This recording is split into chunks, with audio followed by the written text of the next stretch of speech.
কিছু ঋষি একদিন জানতে চাইলেন পৃথিবীর সবচেয়ে বড় তীর্থ কোথায়। তখন এক জ্ঞানী ঋষি একটি গল্প বলা শুরু করলেন। একজন খুব বুদ্ধিমান পণ্ডিত ছিলেন, তার নাম পানিনি। ছোট থেকেই তিনি খুব জ্ঞানী ছিলেন।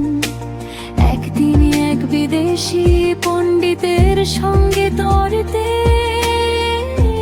পানিনি হেরে গেলেন। এতে তিনি খুব দুঃখ পেলেন।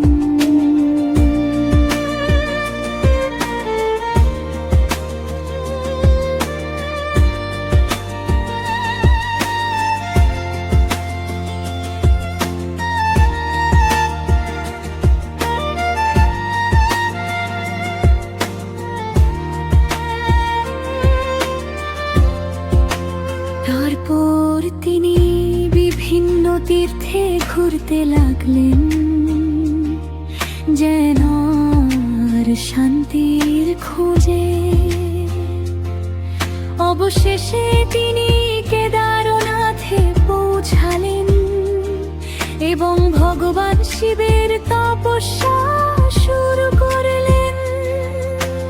অনেক দিন ধরে কঠোর তপস্যা করার পর ভগবান শিব তার সামনে আবির্ভূত হলেন। শিব বললেন, বল তুমি কি চাও?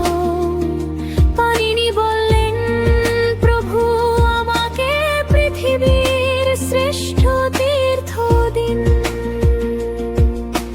তখন শিব মৃদু হেসে বললেন, সবচেয়ে বড় তীর্থ হলো তোমার নিজের মন।